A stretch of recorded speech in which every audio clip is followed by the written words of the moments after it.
提起大嶼山，你會諗起咩呢？迪士尼、纜車。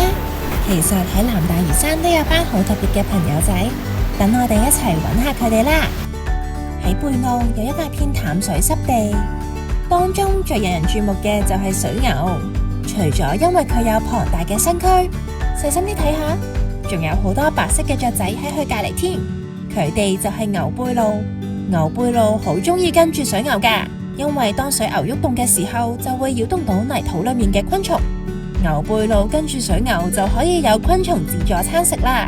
佢哋呢種關係喺生態學上叫做偏利共棲。除咗佢哋，仲有好多有趣嘅居民住喺淡水濕地噶。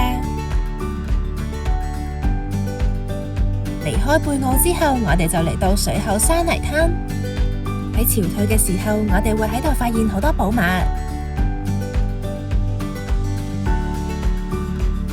咦？點解呢度會有一條條嘅痕跡嘅？原來係馬蹄蟹行過嘅痕跡。雖然馬蹄蟹個名有個蟹字，但佢唔係蟹嚟噶，佢哋係螯肢動物。小朋友，你哋知唔知點解馬蹄蟹又被稱為活化石呢？